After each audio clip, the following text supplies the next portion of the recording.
Okay, so for today, just to make sure that we're all on the same page, because there's a bit of confusion with some of the ones that we're here setting up. We're still in Matthew 5:8. Because during the sermon, it wasn't so much actually dealing with the text as it was just dealing with the idea about seeing God. So we did not really touch on the purity part of what Jesus is referencing. So we're going to be looking at blessed are the pure in spirit, or pure in heart, for they shall see God. Now, as we've been discussing, these attitudes must be seen as a lump sum. They must be seen as a whole. They're growing and producing out of each other. So that this is showing to us that the Christian life is not a one-sided life. So where we can say, well, I've got this attitude, I've got this characteristic, so therefore I'm good to go. No, if you have one of these characteristics down, then you need to start finding one of the characteristics to work on so as to grow stronger in it. And as we mentioned, it allows us to be able to see what we are like on the inside. And that's ultimately what we're trying to work on. We're trying to work on that inward man. Romans chapter 7, Paul gives us the great illustration, though it is a bit confusing because he's constantly jumping back and forth between he does what he shouldn't do and what he shouldn't do, he ends up doing. But he's presenting that from the standpoint that he is recognizing and that God, and that's the important point of it, Paul is writing this by inspiration. God is giving him this information. Paul is describing a battle that is going on the inside of every person. God recognizes that too. That he realizes that we are struggling to keep his precepts, that we are struggling to build these characteristics, while at the same time battling these fleshly desires. Now, if God is writing that information for us and he recognizes that about us, that then leads into Romans chapter 8 with the grand conclusion of it all, that there is no condemnation for those that walk in the Spirit. So that should be a huge relief, a burden that ends up being lifted, that as long as I'm trying, God is going to recognize that I am trying. But it all goes back to trying to build on and produce what it is that's on the inside. Now, when we are considering this idea of being pure in heart, we'll just open up to the floor. What are some ideas that you might have, whether it be scripturally, or we were kind of joking around earlier before everybody got here about the Disney idea of being pure in heart and what that allows you to be able to do. So just when you read that and you're hearing Jesus say, blessed are the pure in heart, what do you think about?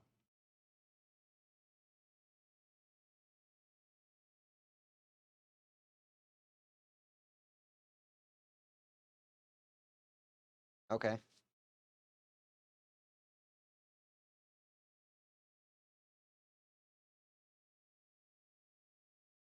Okay.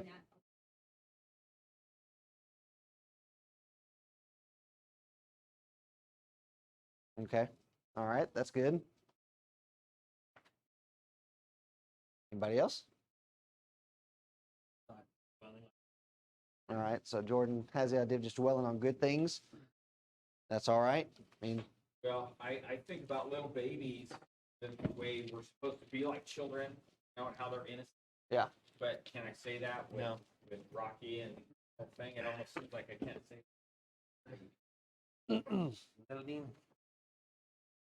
You know how they have forgiveness of heart? Right. I mean, you could, like Jordan said, you could spank him, he'll turn right around and come back to the one that spanked him. They forgive. Yeah. And so it really is having to do with this idea. So the idea of a pureness of a heart or a wholeness of heart, to where it's leaning towards, like you're saying with a child just loves unconditionally. A child doesn't have any type of divided affection. Thus, our hearts are supposed to be undivided if we have a hope to be able to see God. Now, this is an important aspect because David actually asks a question in the Old Testament that's going to play right in line with what it is we're discussing. David asked in Psalm 24 and verse 3, who shall ascend into the hill of the Lord, or who shall stand in his holy place? Now, the reason why this question is important is because when you have, so let's just put ourselves back into their society, which not even in their society, even in our day and age. Can anybody come before a king?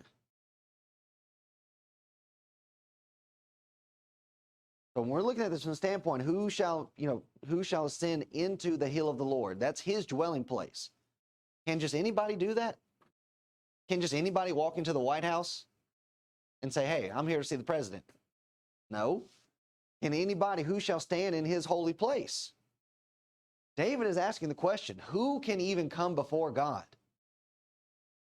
Now, for many people, they just might have the mindset of, well, nobody can. But that's actually where this beatitude plays in. For Jesus to say, blessed are the pure in heart, for they shall see God. To be able to come and stand in his presence. This is the qualifier. This is the quality and the characteristic. You have to be a person who's pure of heart if you want to see the king. Now, we can even have this further illustrated in the book of Esther, in Esther chapter 4. Mordecai knows the plan that all of the Jews are to be killed, and he goes to Esther and says, you need to go before the king. But Esther is afraid to go before the king. Does anybody remember why?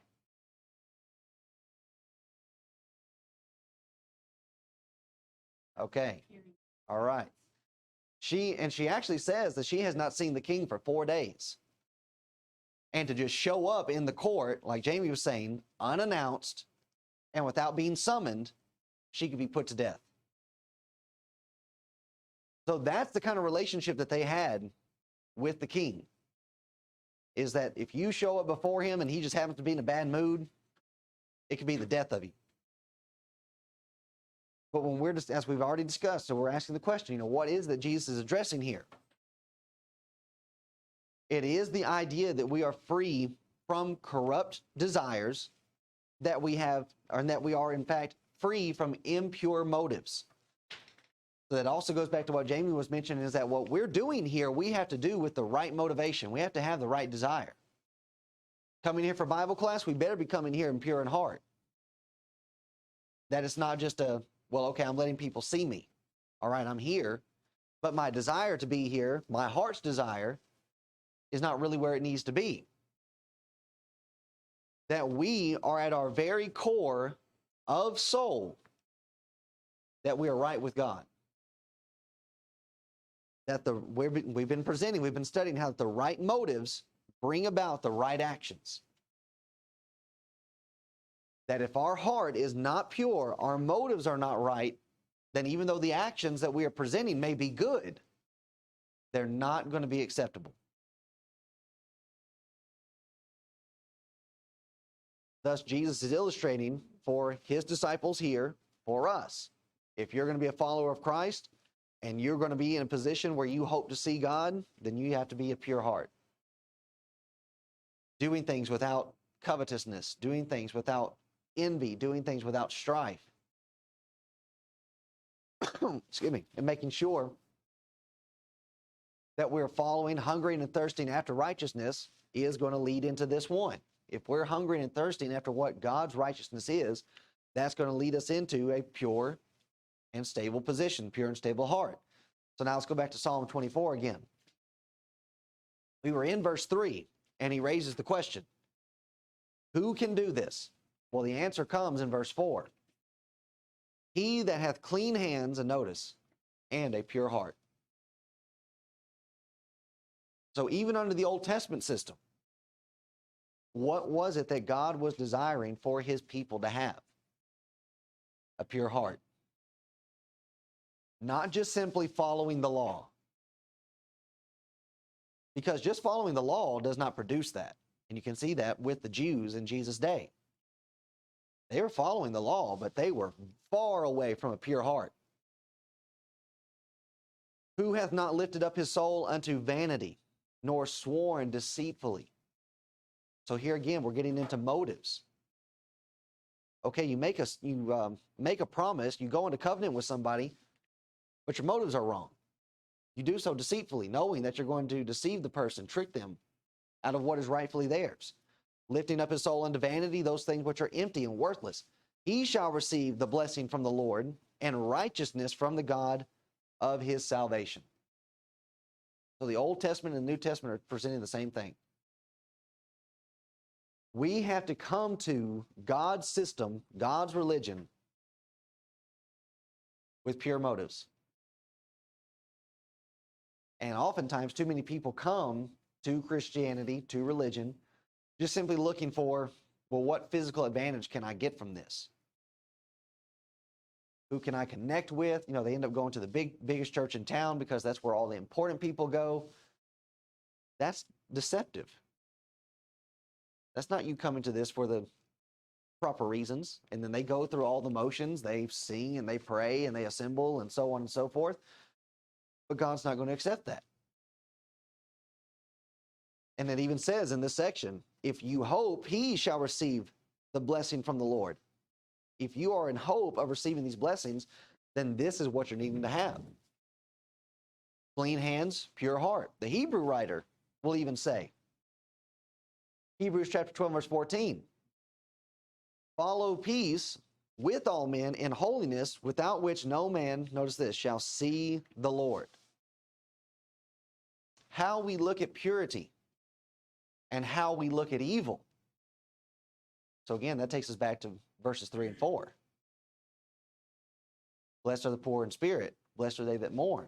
Poor in spirit because of sin. Poor in spirit because of wickedness. Mourning over wickedness and over evil. How we look at purity is how we look at evil. And if we don't have a proper view of what's pure, then what about when it comes to looking at things that are evil? It'll be blurry. It'll be misconstrued. And so these Beatitudes, I mean, as we're mentioning this, Matthew chapter 5, Matthew chapter 6, Jesus is not leaving his discussion points. That's the reason why you have Jesus presenting the information about the life of a Christian is like having your eye single. Because if your eye is not single, fixed on the goal, then what's going to happen? You're going to be distracted. You're going to be looking around, peripheral, at all these things that are around, and instead of viewing purity, you'll be viewing these things of the world. And it's in that same section, Matthew chapter 6, where he's discussing about your eye being single, where he says, no man can serve two masters. Because you'll either hate the one or love the other.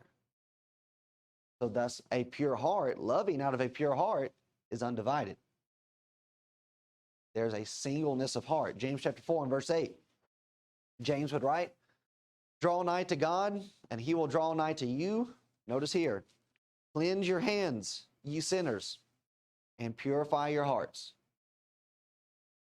ye double-minded.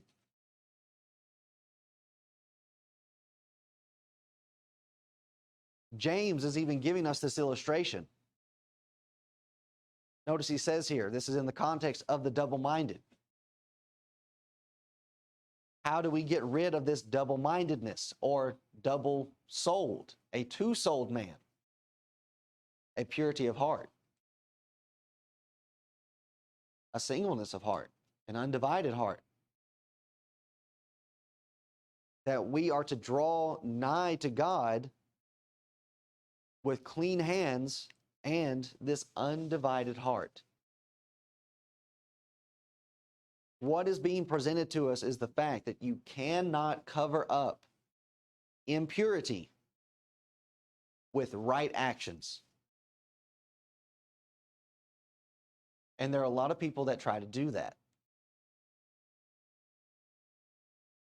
They will try to be involved in good things so as to cover up how rotten they are on the inside.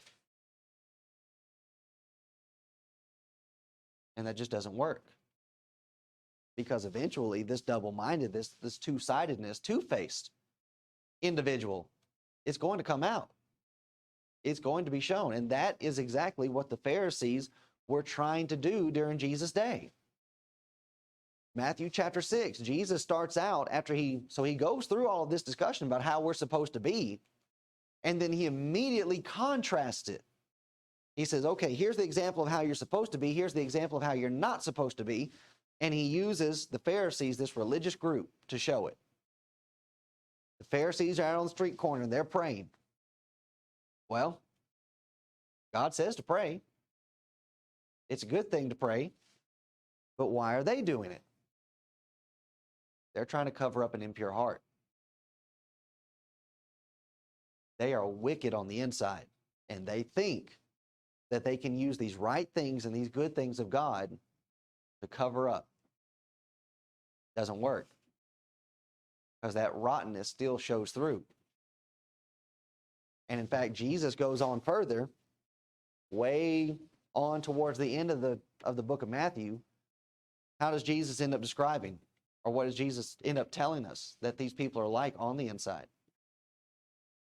Okay, that's in there, but a little bit further down. Okay, hypocrites. It's Matthew 23, and all of that's in there. Dead body.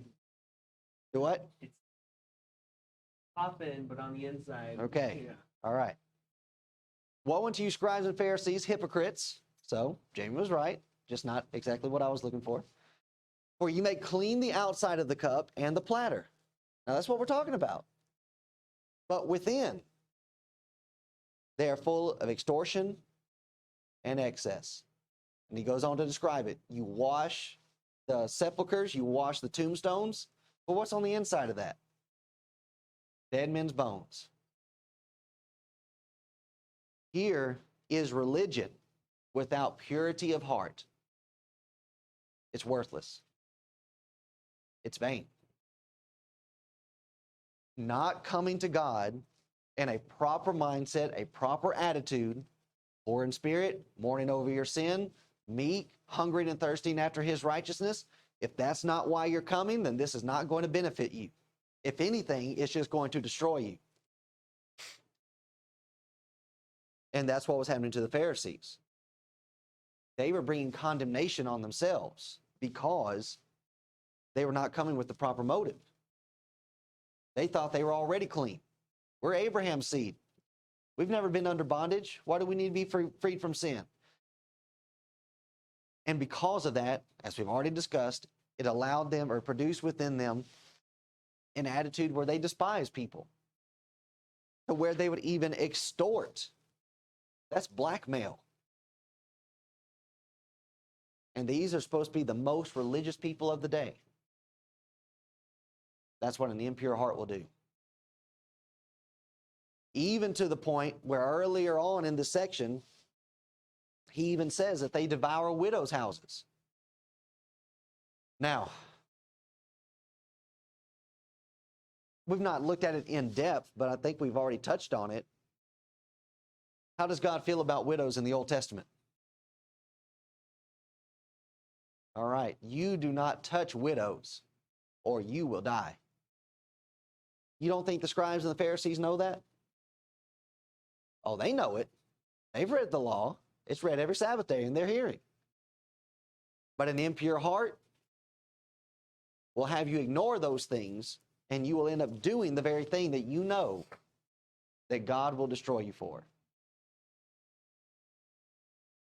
Now, this is the danger that we all face. And the last thing we need to do is we need to start looking at the Pharisees and saying, oh, those awful Pharisees. And we need to start remembering that the reason why Jesus is presenting all this stuff is for us. Don't just look at the Pharisees, look at yourself.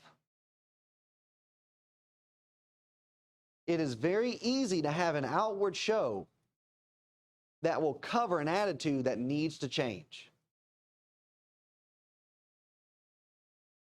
It's so easy to do that.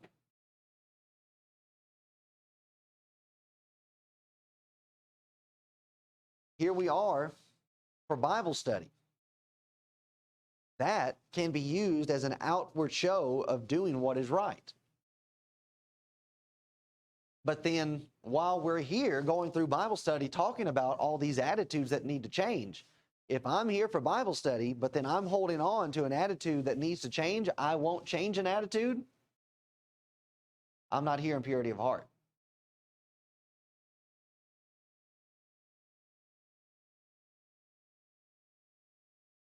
That I'm in fact not coming to this place with the mindset of the first two attitudes. That I'm here because I need help. Realizing that there are things I need to change, that I need to work on, areas where I need to grow. To where we think that we can come here, that we've got everything together, and if there's nothing that we need, well, then we're just here for show. We're in the same position with those Pharisees. Long robes, phylacteries, praying on the corners, doing these good things. But on the inside, we're dead on the inside. And that really is the sad state of religion, Christianity, especially when you look at it from the standpoint of our denominational friends. They go through all of these motions, hoping to get something out of it, but then they walk away from their assemblies and they're dead inside. And why is that? Because everything that they're going through is just emotion. It is just a show. Would we consider Monty and them a denomination? We were kind of talking about them today, driving around by their house. Okay. And I got to thinking about how they were so pleased to just get rid of us. No conversation about trying to make things better. Kind of like they washed our hands and they're just grateful to get out of their way, instead of, do they look to at us as lost souls that we need to come together and make this right so that we can be whole again? It just seems like they don't even give us a second thought, and it's kind of walking away like them, and now we're lost souls. But I don't think of them that way. I pray that they can come to the knowledge of what it is. Hopefully, but I mean, you're just mentioning domination, but our own brothers and sisters in Christ. Yeah. And so that's something that even Jordan and I have discussed, not even, maybe not even necessarily from the standpoint of the couple that you named, but just a couple of others that are there, and just how lacking their information is on, the true doctrine, and that they're actually holding denominational doctrines themselves while being upheld as brothers and sisters. So as far as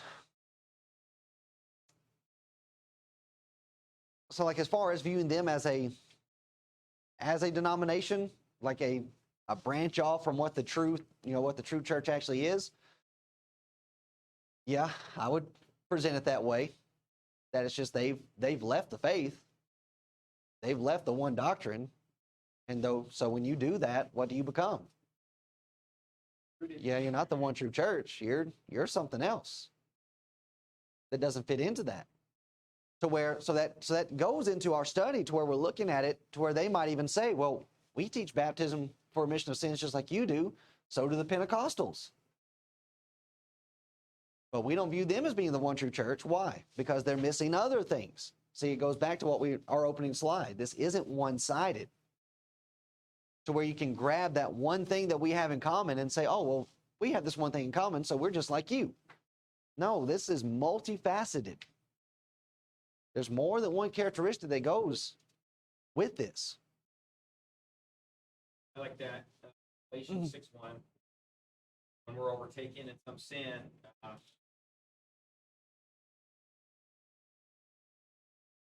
we're supposed to help restore one another. We try to go there and help restore, and try to get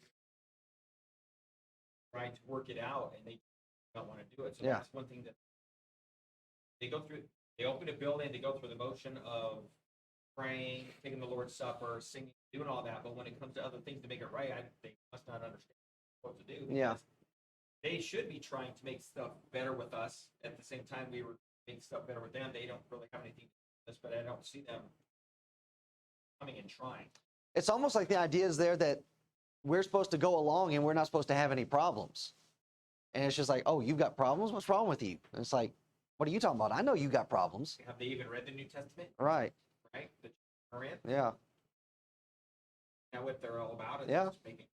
And Paul has to write 2 letters to that church to try to get things straightened out. And even as we're going through and we're discussing this sermon and the Beatitudes, all of this is designed so as to help alleviate and remove problems. But so just because Jesus is presenting this information, does that mean that, okay, just magically all the problems are taken away? No. It took the apostles 3 years and then some to try to get this down. This is all about growth. And so if we're growing together, that means we're going to have to work together. And when you're growing, there's going to be growing pains. You just take a child that everything is stretching out and they're getting to the position where they're maturing, that hurts. Same thing with the church. It hurts to grow spiritually. But in the end, it's worth it. So yeah, definitely. As we're looking at this and we're thinking from the standpoint of making application, it's evident throughout the brotherhood just how much these characteristics are lacking. And even with some of the big name brotherhoods, for a lot of the gospel meetings and the lectureships that get put on today, they're not put on with a purity of heart. Because you have individuals that will go on these lectureships and be on these gospel meetings, and they'll get up there and they'll preach great sermons about how we need to be evangelistic, we need to go out, we need to be soldiers of Christ. But then what happens when those preachers go home? They don't do that kind of stuff at home. And in fact, while we had a tent meeting in Virginia, so we had a visiting congregation from Oklahoma come up and help us with the tent meeting, and we had a big blow up because of immodesty. And the visiting preacher that was there ended up, he stood up for what was right, and he ended up taking it was the girls mainly, took all the girls to Walmart and bought them all new clothes. Well, I don't blame this young lady. I know the preacher that was visiting, he didn't like it, but it certainly helped us. She ended up saying out in public in front of us, well, you don't preach like this back home. You see there? That's a divided heart. And it's just, why would you come here and put on some type of facade? But that's not how you are all the time. And that's how a lot of these preachers are. When it comes to fellowship and how we need to withdraw from people, if you were to call up the congregation and ask them, when's the last time you withdrew from somebody? It'll probably be years since the last time they've had to discipline anybody. And it's just like, but what are you doing over here talking to us about discipline? And you've not done it. An impure motive, an impure heart. This is just a time for me to promote myself, to put on a show, use the gospel as a theatrical event. So definitely when we are going through this information, so like I said, it's not just a situation where we point it out in others. We need to make sure that we're looking inward. And if we see it in others, then we need to try to see it in ourselves. And while seeing it in others, we need to realize, okay, yeah, that's a terrible situation to be. That's a bad place to be. We don't need to be there. And we're studying this from the aspect of we could find ourselves here in that very same vein. Now, here's the other side of it. We're looking at it from the standpoint of being here. Too far. So we're here, going through these motions, hearing this information about how we're needing to grow and to develop. But then what about when we leave this place? What kind of attitude will I have when I go home? What kind of attitude will I have toward my spouse? The attitude I'll have towards my children. The attitude of children towards their parents. What will I think and say about my brethren when they're not around? This is the reason why Jesus puts this here. Because this is not a situation where we have these characteristics when we come together. These are not just characteristics that the disciples are to have while they're up on the mountain. These are characteristics that are supposed to follow them when they come down from the mountain. When they go out and they start trying to fish for men, this is what's going to catch fish. There must be a wholeness of heart, a perfect and an upright heart. Isaiah chapter 38, beginning in verse 1. In those days was Hezekiah sick unto death. And Isaiah the prophet, the son of Amoz, came unto him and said unto him, Thus saith the Lord, set thine house in order, for thou shalt die and not live. Then Hezekiah turned his face toward the wall and prayed unto the Lord, and said, Remember now, O Lord, I beseech thee, how I have walked before thee in truth, notice, and with a perfect heart. Now, does that mean that he was sinlessly perfect? No, we know that's not the case. And even looking at Luke chapter 1, at John the Baptist's parents, Zechariah and Elizabeth, it says that they were perfect, but that they were blameless before God. When the Bible uses this word perfect, what does it mean? We are supposed to be perfect as Christians. But what does that word perfect mean? Huh? Walking righteously? No, not quite. I believe it's the Greek word teleos, complete. We are whole. It does not mean that we never make a mistake. So that's where we need to be careful with our English definitions. We start using this word perfect as being, well, you never make a mistake. Something that's perfect doesn't have a mistake in it. That's not how the Bible uses the word perfect.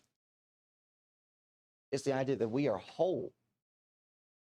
He, Hezekiah, I have walked before thee in truth and with a whole heart, a complete heart, a heart that is undivided, and have done that which is good in thy sight. And Hezekiah wept sore. Then came the word of the Lord to Isaiah, saying, Go and say to Hezekiah, Thus saith the Lord, the God of David thy father, I have heard thy prayer, I have seen thy tears. Behold, I will add unto thy days 15 years. Action with pure motive. What if Hezekiah had said, you know what? I've done all these things for you, God, but what if his heart hadn't been perfect? What if he hadn't been doing things out of a pure motive?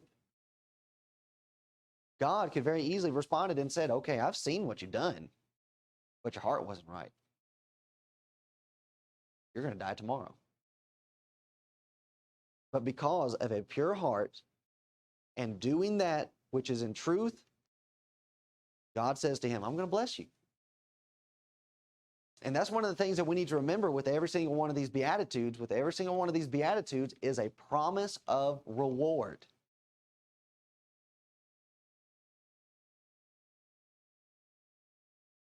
Are these attitudes the right thing to do? Yes, they are the right things to do. Should that be enough for us? Yes, it should be. But God realizes how we are. God realizes that, okay, you should just do these for the simple fact that they're the right thing to do. But I'm going to sweeten the deal for you. Not only will you benefit from doing these right things, but I'm going to work in an extra blessing. And that's what God did with Hezekiah.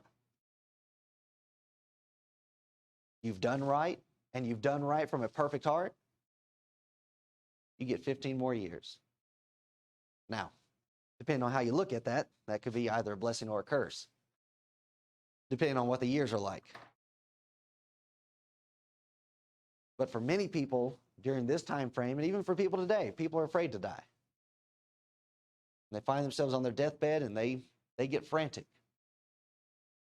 And then you hear, well, you're going to get 15 more years. What a relief. What a blessing to get that from God. What brought it down? Your heart.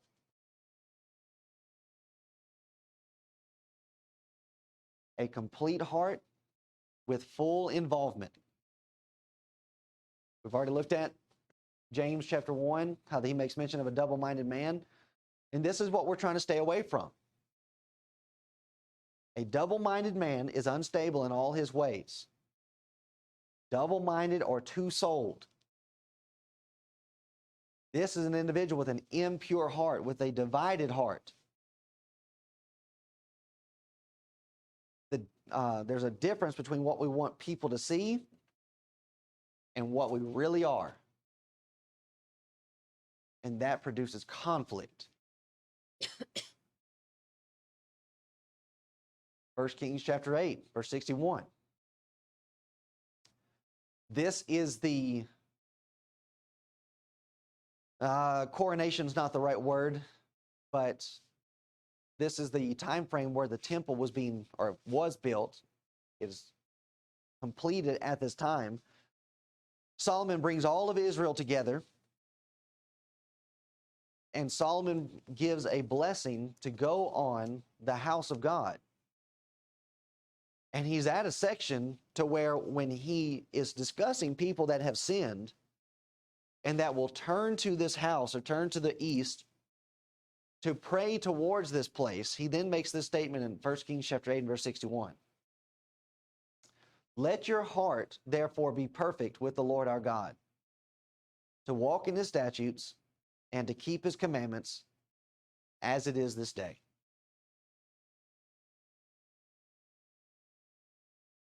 Now, the reason why we're traveling so much in between the New Testament and the Old Testament is to show that this is not a new message.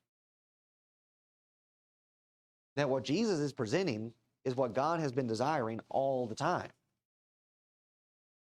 Here are people that are coming to the temple to pray and to make petition, asking for forgiveness. Solomon reminds them, hey, when you do this, you remember to do it with a heart that's undivided, with a heart that's pure. So when you leave, if that's how you're coming to this place, then how will you be when you leave this place? The same, undivided, whole, and complete. That you will live in all the statutes and keep his commandments with a perfect heart. The two go hand in hand, hand in glove. You cannot keep the statutes and do it from an impure heart.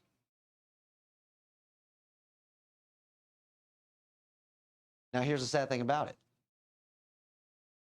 Here we are in 1 Kings chapter 8. You jump over to 1 Kings chapter 11, Solomon did not remember what he preached. He didn't practice what he preached. For it came to pass when Solomon was old, that his wives turned away his heart after other gods, and his heart was not perfect with the Lord his God, as was the heart of David his father. There's a divided loyalty. We know from the text, it says right there, his wives turned away his heart after other gods. That is why his heart was not perfect. It's being cut up.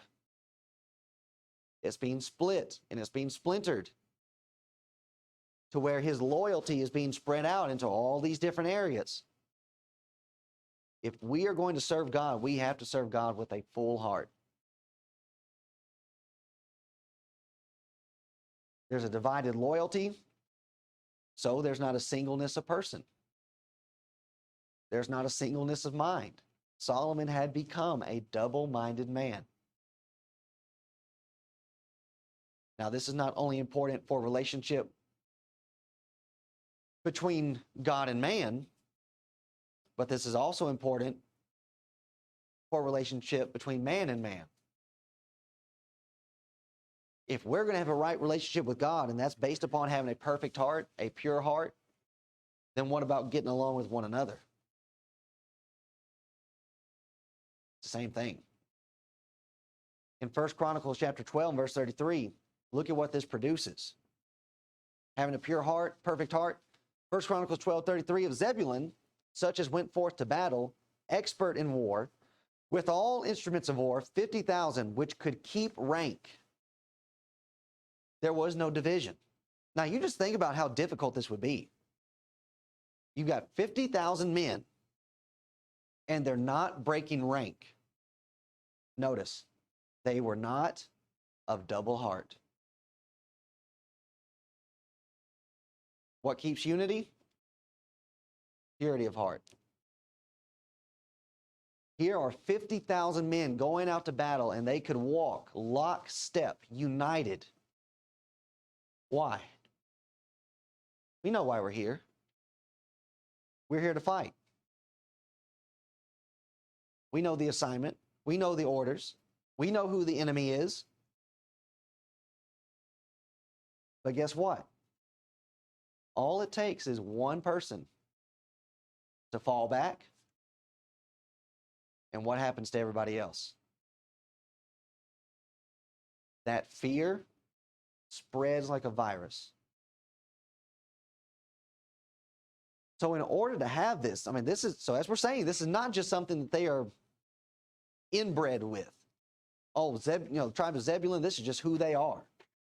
This has to be learned to be able to do this. But guess what?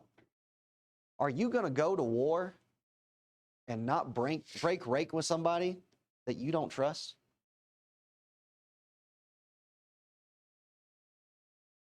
I'm not going to war with you if I can't trust you.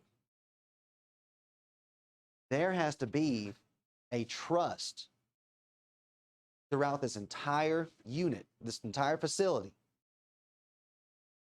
that this is what we're going out for, and we're going out together. And we're not coming back until it's done. And the reason why this is because they were not of a double heart. Their heart was single. They were together. And even when we think about how could the first century church have unity? You would think in a time frame where the church is just first starting, that would be the prime time that there would be less unity. There's no New Testament. All of this is brand new. But yet they had better unity then than what we have today. And some might say, well, the reason why they have unity is because they all believe the same doctrine. Well, that is true. But just believing in the one doctrine, is that enough to bring unity? No, it's not. As it's already been brought up, we can see it right here in our town. We have brethren that are just right down the road from us. They believe the same doctrine we do. But yet we're not together. Why is that? There's a double heart somewhere. There's not a purity of heart. They believe that baptism in water for the remission of sins, they take the Lord's Supper every first day of the week, singing and worship, taking up collection. They have men in leadership. But even as the question is presented here, what if they hated each other? And that happens all the time. Where you'll have brethren come into the same building, but they won't look at each other. One family sits on one side of the building, the other family sits on the other side, and they don't come close. It's almost like that middle aisle is a line of demarcation. If you cross it, we're going to blows. But we believe the same doctrine. It's not enough. You can have this and not have the purity of heart. In Acts chapter 4 and verse 32, it tells us, the multitude of them that believed were of, notice, one heart, pure heart, and of one soul. This is what brought unity. The inside part of the outside showing of unity. and so they could work together. It was attitude that welded them together. Colossians chapter 2, verses 1 and 2, Paul would write it this way. For I would that ye knew what great conflict I have for you and for them at Laodicea, and for as many as have not seen my face in the flesh, that their hearts might be comforted. How are they to be comforted? Being knit together. Our hearts are supposed to be knit together as one. And this isn't the idea of like ladies getting together and they're knitting sweaters. This is like the tying together of nets. There's strength in that. Durability. Not likely to break. And notice, we're not just being knit together, but we're being knit together by something. Being knit together in love. You can have the same doctrine, but if you don't love one another, you're not going to see God. Love is always the glue, the cement that keeps the brotherhood together. Colossians chapter 2, verse 19. And not holding the head, so we're in the same chapter, just dropping down to verse 19. And not holding the head, from which all the body by joints and bands having nourishment ministered. And again he says, and knit together, increaseth with the increase of God. Adam Clarke in his commentary says this about the idea of knitting together. Signifies being united as the beams or the timbers of a building. So you guys might be able to help me out. It's the idea of like the trestles or the cross beams, right?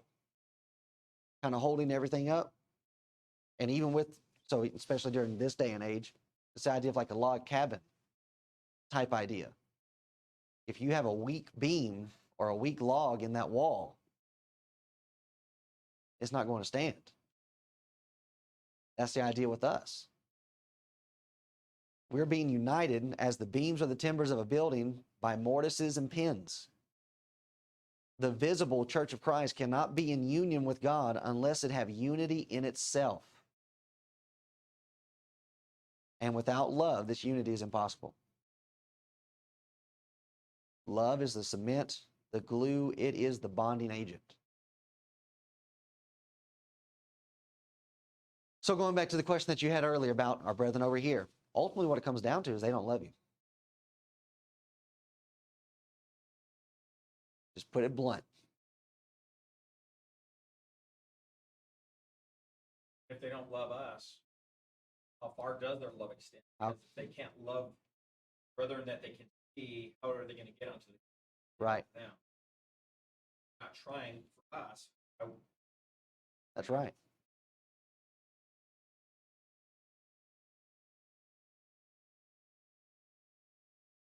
Yeah. Need to love God. Yeah. That's it.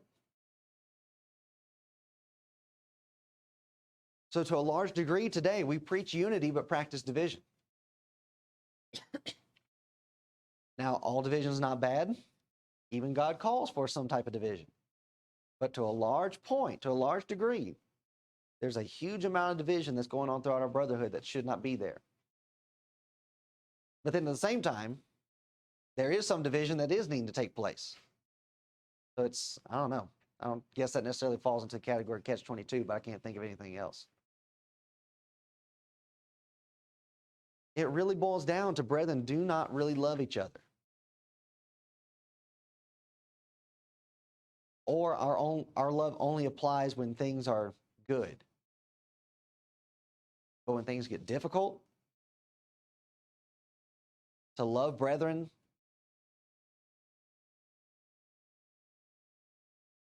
and then we think, well, just because you're being difficult, and therefore I can just stop loving you. And that's not what the Bible, definitely not what the Bible calls for. So let's think again. Let's look again at this list one more time. As we're saying, these things are to grow out of each other. We are to see ourselves. You are to see yourself. I'm to see myself as I really am. To see sin as it really is. That then helps us to be able to see ourselves in relation to others. It then helps us to be able to see the real values of life. We are then able to view properly the mercy of God and how that is to affect us to feel for others. And that in view of the mercy that God has given to us, it should bring us to this, having a single aim of life.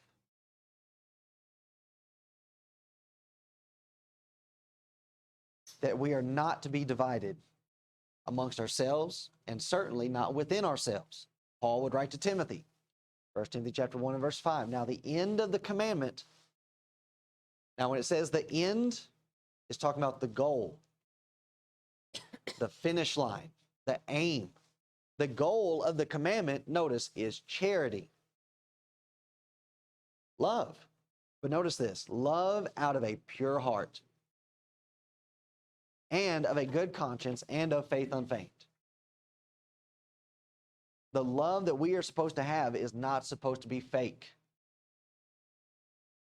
It's supposed to be pure, of heart, perfect, whole, complete. And in 1 Peter chapter 1, 22 and 23, Peter even says, seeing you have purified your souls in obeying the truth through the Spirit unto unfeigned love, notice, of the brethren. This is a test for us. You want to know if you really have purified your soul in obeying the truth? Do you love your brethren? And do you do so, notice here, unfeigned? That means faithful. This is a pure love. See that you love one another with a pure heart, fervently, being born again, not of corruptible seed, but of incorruptible, by the word of God, which liveth and abideth forever.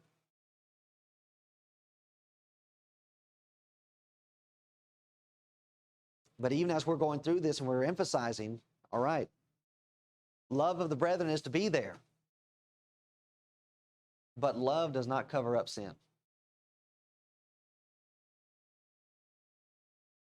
Love will continue to stand against sin. When you see a brother that's overtaken in a fault, you go to them. You don't just leave them out there for the wolves. Jesus gives the illustration. You have the 99 sheep and one goes missing. You don't just say, well, I've got 99 more. Let that one go. No, you go out and you find it. And you bring it back. And there's to be rejoicing when you bring it back.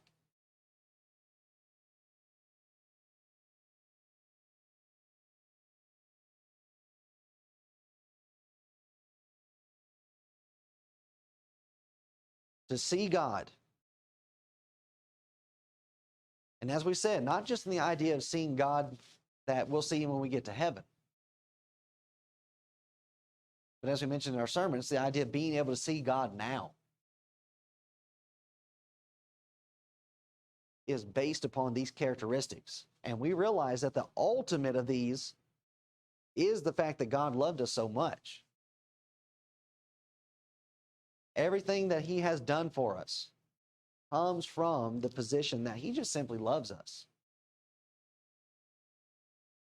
And so everything we do should be motivated and coming from this pure heart, an undivided heart that is founded and grounded in the love of God. So where when brethren are in need, all right, we'll help brethren. When the brethren have done something wrong and they need to be disciplined, they need to be corrected, okay, we'll do that too.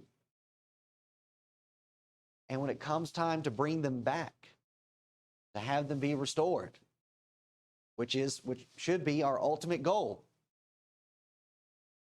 they'll be rejoicing and not grudging. What are they doing back here? I guess they'll just let anybody come back. All of that's being illustrated here with the fact that even though we may start out realizing these things about us, but as time goes along, we start losing sight of those things, and then we have to be reminded. So it ends up being a continuous cycle. Wash, rinse, repeat. To where we're never going to end up leaving these teachings, in which we can see that. Here we are in 1 Peter. Peter's towards the end of our Bibles. And we're still making connection back to what Jesus presented in Matthew chapter 5. Well, yeah, it's all the way through. And then ultimately, when we start getting all these things together, it'll get us, which we're going to look at verse 9 in the next hour.